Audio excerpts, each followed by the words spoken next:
Chapter 44.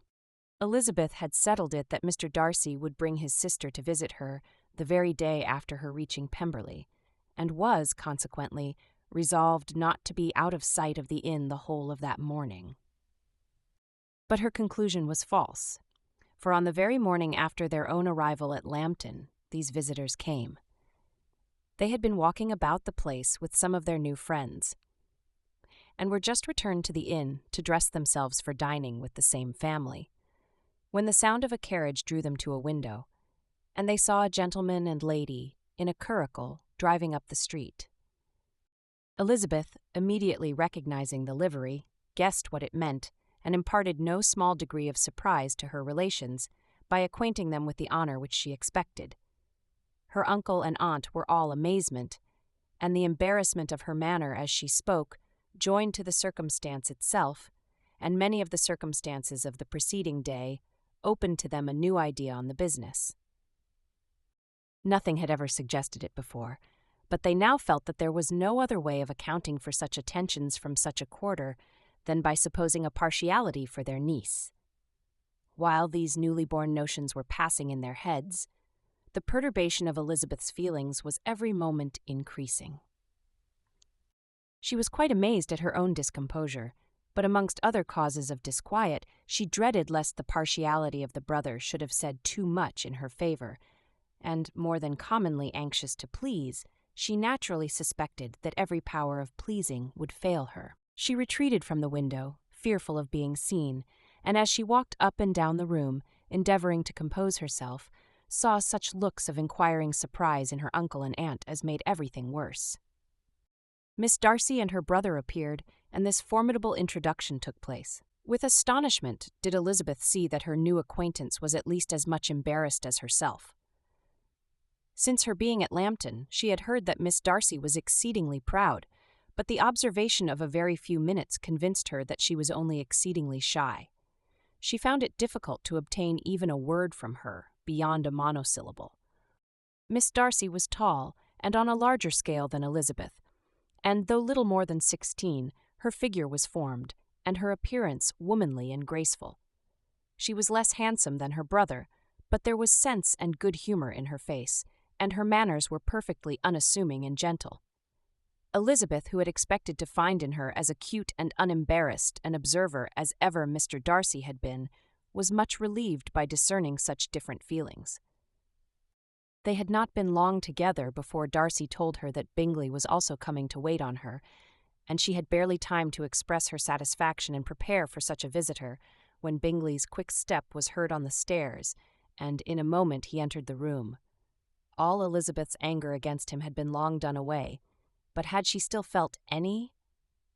It could hardly have stood its ground against the unaffected cordiality with which he expressed himself on seeing her again. He inquired in a friendly though general way after her family, and looked and spoke with the same good-humored ease that he had ever done. To Mr. and Mrs. Gardiner he was scarcely a less interesting personage than to herself. They had long wished to see him. The whole party before them, indeed, excited a lively attention. The suspicions which had just arisen of Mr. Darcy and their niece directed their observation towards each with an earnest, though guarded, inquiry, and they soon drew from those inquiries the full conviction that one of them at least knew what it was to love.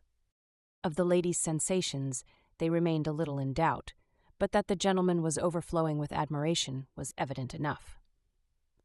Elizabeth, on her side, had much to do. She wanted to ascertain the feelings of each of her visitors, she wanted to compose her own, and to make herself agreeable to all, and in the latter object, where she feared most to fail, she was most sure of success, for those to whom she endeavored to give pleasure were prepossessed in her favor. Bingley was ready, Georgiana was eager, and Darcy determined to be pleased. In seeing Bingley, her thoughts naturally flew to her sister, and oh, how ardently did she long to know whether any of his were directed in a like manner.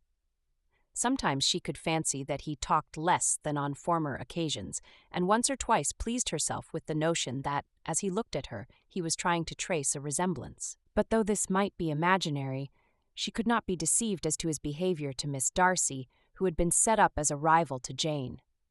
No look appeared on either side that spoke particular regard. Nothing occurred between them that could justify the hopes of his sister. On this point she was soon satisfied, and 2 or 3 little circumstances occurred ere they parted, which, in her anxious interpretation, denoted a recollection of Jane, not untinctured by tenderness, and a wish of saying more that might lead to the mention of her, had he dared. He observed to her, at a moment when the others were talking together, and in a tone which had something of real regret, that it was a very long time since he had had the pleasure of seeing her, and, before she could reply, he added, "It is above 8 months.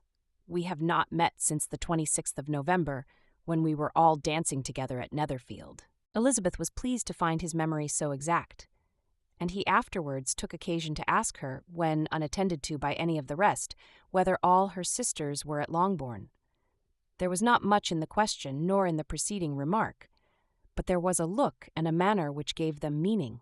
It was not often that she could turn her eyes on Mr. Darcy himself, but whenever she did catch a glimpse, she saw an expression of general complaisance, and in all that he said she heard an accent so far removed from hauteur or disdain of his companions, as convinced her that the improvement of manners which she had yesterday witnessed, however temporary its existence might prove, had at least outlived one day. When she saw him thus seeking the acquaintance and courting the good opinion of people with whom any intercourse a few months ago would have been a disgrace, when she saw him thus civil, not only to herself, but to the very relations whom he had openly disdained, and recollected their last lively scene in Hunsford Parsonage, the difference, the change was so great, and struck so forcibly on her mind, that she could hardly restrain her astonishment from being visible. Never, even in the company of his dear friends at Netherfield, or his dignified relations at Rosings, had she seen him so desirous to please, so free from self-consequence or unbending reserve, as now, when no importance could result from the success of his endeavours, and when even the acquaintance of those to whom his attentions were addressed would draw down the ridicule and censure of the ladies both of Netherfield and Rosings. Their visitors stayed with them above half an hour, and when they arose to depart, Mr. Darcy called on his sister to join him in expressing their wish of seeing Mr. and Mrs. Gardiner and Miss Bennet to dinner at Pemberley before they left the country. Miss Darcy, though with a diffidence which marked her little in the habit of giving invitations, readily obeyed. Mrs. Gardiner looked at her niece, desirous of knowing how she, whom the invitation most concerned, felt disposed as to its acceptance, but Elizabeth had turned away her head. Presuming, however, that this studied avoidance spoke rather a momentary embarrassment than any dislike of the proposal, and seeing in her husband, who was fond of society, a perfect willingness to accept it, she ventured to engage for her attendance, and the day after the next was fixed on. Bingley expressed great pleasure in the certainty of seeing Elizabeth again, having still a great deal to say to her, and many inquiries to make after all their Hertfordshire friends. Elizabeth, construing all this into a wish of hearing her speak of her sister, was pleased, and on this account, as well as some others, found herself, when their visitors left them, capable of considering the last half-hour with some satisfaction, though while it was passing the enjoyment of it had been little. Eager to be alone, and fearful of inquiries or hints from her uncle and aunt, she stayed with them only long enough to hear their favourable opinion of Bingley, and then hurried away to dress. But she had no reason to fear Mr. and Mrs. Gardiner's curiosity. It was not their wish to force her communication. It was evident that she was much better acquainted with Mr. Darcy than they had before any idea of. It was evident that he was very much in love with her. They saw much to interest, but nothing to justify inquiry. Of Mr. Darcy, it was now a matter of anxiety to think well, and as far as their acquaintance reached, there was no fault to find. They could not be untouched by his politeness, and had they drawn his character from their own feelings and his servant's report, without any reference to any other account, the circle in Hertfordshire to which he was known would not have recognized it for Mr. Darcy. There was now an interest, however, in believing the housekeeper, and they soon became sensible that the authority of a servant who had known him since he was 4 years old, and whose own manners indicated respectability, was not to be hastily rejected. Neither had anything occurred in the intelligence of their Lambton friends that could materially lessen its weight. They had nothing to accuse him of but pride. Pride he probably had, and if not, it would certainly be imputed by the inhabitants of a small market town where the family did not visit. It was acknowledged, however, that he was a liberal man, and did much good among the poor. With respect to Wickham, the travellers soon found that he was not held there in much estimation, for though the chief of his concerns with the son of his patron were imperfectly understood, it was yet a well-known fact that on his quitting Derbyshire he had left many debts behind him, which Mr. Darcy afterwards discharged. As for Elizabeth, her thoughts were at Pemberley this evening more than the last, and the evening, though as it passed it seemed long, was not long enough to determine her feelings towards one in that mansion, and she lay awake 2 whole hours, endeavoring to make them out. She certainly did not hate him. No, hatred had vanished long ago, and she had almost as long been ashamed of ever feeling a dislike against him, that could be so called. The respect created by the conviction of his valuable qualities, though at first unwillingly admitted, had for some time ceased to be repugnant to her feelings, and it was now heightened into somewhat of a friendlier nature by the testimony so highly in his favor, and bringing forward his disposition in so amiable a light, which yesterday had produced. But above all, above respect and esteem, there was a motive within her of good-will which could not be overlooked. It was gratitude. Gratitude not merely for having once loved her, but for loving her still well enough to forgive all the petulance and acrimony of her manner in rejecting him, and all the unjust accusations accompanying her rejection. He who, she had been persuaded, would avoid her as his greatest enemy, seemed, on this accidental meeting, most eager to preserve the acquaintance, and without any indelicate display of regard, or any peculiarity of manner, where their 2 selves only were concerned, was soliciting the good opinion of her friends, and bent on making her known to his sister.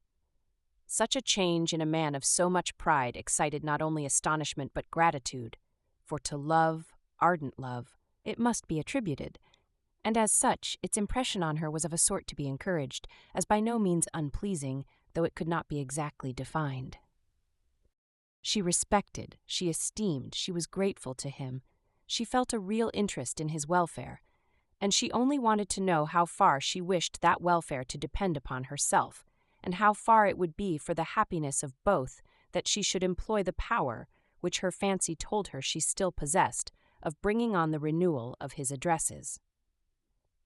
It had been settled in the evening, between the aunt and niece, that such a striking civility as Miss Darcy's, in coming to them on the very day of her arrival at Pemberley, for she had reached it only to a late breakfast, ought to be imitated, though it could not be equaled, by some exertion of politeness on their side, and, consequently, that it would be highly expedient to wait on her at Pemberley the following morning. They were, therefore, to go.